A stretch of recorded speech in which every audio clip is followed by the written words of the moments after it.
ఒకవైపు ఆంధ్రప్రదేశ్లో నామినేషన్ల ఘట్టం ముగియబోతుంది. మరోవైపు చివరి క్షణంలో కూడా అభ్యర్థులను మార్చుతుంది తెలుగుదేశం పార్టీ. దీంతో అధిష్టానంపై తెలుగు తమ్ముళ్లు మండిపడుతున్నారు. కొన్ని చోట్ల టికెట్ రాని వాళ్లు రెబల్స్గా బరిలో నించుంటున్నారు. మొత్తానికి ఈ పరిణామాలు తెలుగుదేశం పార్టీకి తలనొప్పిగా మారాయి.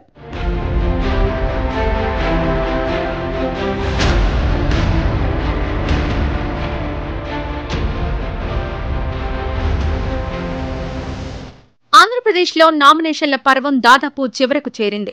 అయినప్పటికీ తెలుగుదేశం పార్టీలో సీట్ల కేటాయింపు ఇంకా ఒక కొలిక్కి రాలేదు. ఎవరికి టికెట్ కేటాయించాలనే దానిపై తెలుగుదేశం పార్టీలో తర్జన భర్జనలు కొనసాగుతున్నాయి. మొత్తం 5 అసెంబ్లీ సీట్లపై రగడ కొనసాగుతోంది. ఇందులో అనపర్తి అసెంబ్లీ సెగ్మెంట్ అంశం ప్రధానమైనది.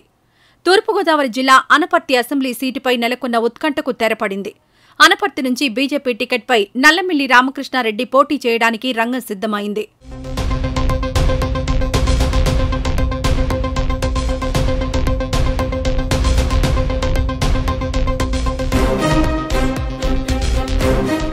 వాస్తవానికి అనపర్తి సీటు నుంచి తెలుగుదేశం పార్టీ పోటీ చేయాలని మొదట భావించింది.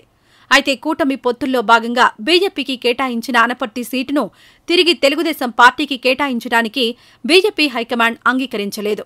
అనపర్తిలో టీడీపీ కోసం ఆ పార్టీ అధినేత చంద్రబాబు చేసిన ప్రయత్నాలు ఫలించలేదు.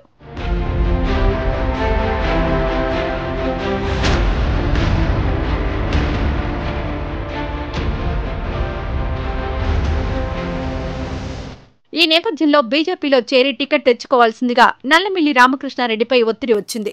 అయితే రోజులు గడిచే కొద్దీ ఈ ఒత్తిడి మరింతగా పెరిగింది. దీంతో ఎన్డీఏ కూటమి రాజకీయాల్లో అనపర్తి నియోజకవర్గం ఎవరిది అనేది హాట్ టాపిక్గా మారింది. అనపర్తి అంశం పెద్ద ఎత్తున చర్చకొచ్చింది. దీనిపై చర్చలు జరుగుతున్నా వివాదం ఒక కొలిక్కి రావడానికి సమయం పట్టింది.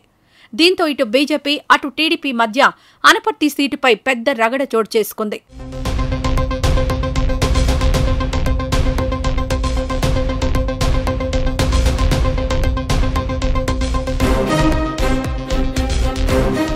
అనపర్తి వివాదంలో ఒక దశలో బీజేపీ హస్తిన పెద్దలు కూడా జోక్యం చేసుకోవాల్సిన పరిస్థితి వచ్చింది. అనపర్తిలో టీడీపీయే పోటీ చేస్తుందని చంద్రబాబు ధీమాగా చెప్పారు. అయితే అనపర్తిని తెలుగుదేశం పార్టీకి ఇవ్వడానికి బీజేపీ హస్తిన పెద్దలు అంగీకరించలేదు. అనపర్తి వివాదం పెద్దది కావడంతో చంద్రబాబు నాయుడు వ్యూహాత్మకంగా వ్యవహరించారు. నల్లమిల్లిని సముదాయించారు. దీంతో బీజేపీలోకి ఎంట్రీ ఇచ్చి ఆ పార్టీ టికెట్పై అనపర్తి నుంచి పోటీ చేయడానికి నల్లమిల్లి రామకృష్ణారెడ్డి అంగీకరించారు. అంతిమంగా తెలుగుదేశం పార్టీ నాయకుడైన నల్లమిల్లి రామకృష్ణారెడ్డి భారతీయ జనతా పార్టీ బీఫాంపై అనపర్తి నుంచి బరిలో దిగడానికి రంగం సిద్ధమైంది.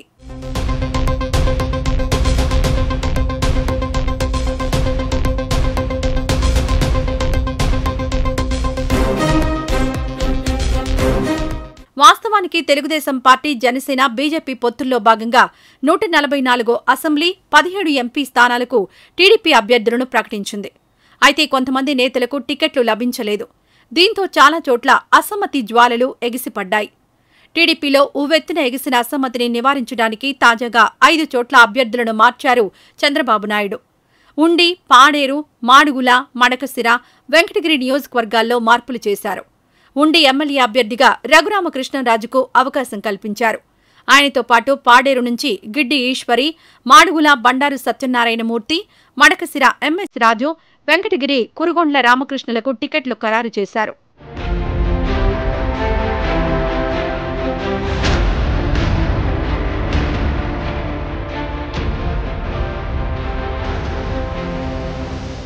రఘురామకృష్ణరాజుకు ఉండి టికెట్ కేటాయించిన నేపథ్యంలో అక్కడ సిట్టింగ్ ఎమ్మెల్యేగా ఉన్న మంతెన రామరాజును నరసాపురం పార్లమెంట్ టీడీపీ అధ్యక్షుడిగా నియమించారు. అయితే ఇప్పటి వరకు అక్కడ పార్లమెంట్ అధ్యక్షురాలిగా కొనసాగిన మాజీ ఎంపీ తోట సీతారామలక్ష్మిని పొలిట్ బ్యూరోలోకి తీసుకున్నారు. ఇదిలా ఉంటే అభ్యర్థులను మార్చడంపై తెలుగు తమ్ముళ్లు బగ్గుమన్నారు. మడకశిర టీడీపీ అభ్యర్థిగా సునీల్ కుమార్ను తప్పించి ఎంఎస్ రాజు పేరు ఖరారు చేయడం తెలుగు తమ్ముళ్లకు మింగుడు పడలేదు. దీంతో అధిష్టానం తీరుపై మండిపడ్డారు. లోకల్ ముద్దు, నాన్ లోకల్ వద్దంటూ పెద్ద ఎత్తున నినాదాలు చేశారు. అటు అల్లూరు జిల్లా రంపచోడవరంలో టీడీపీ రెబల్ అభ్యర్థి వంతల రాజేశ్వరి మరో ట్విస్ట్ ఇచ్చారు. రెబల్గా తాను పోటీ చేస్తున్న చంద్రబాబు ఫోటోతోనే ప్రచారం చేస్తానన్నారు.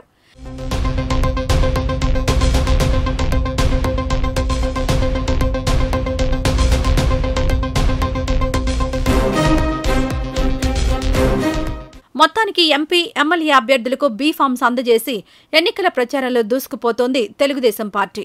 రాబోయే రోజుల్లో ప్రచారాన్ని మరింత పరుగులు పెట్టేలా ప్లాన్ చేస్తోంది. అయితే రెబల్స్ బెడదతో పాటు పార్టీలో అసంతృప్తిని ఎలా దారికి తెస్తారు అనేది వేచి చూడాల్సిందే.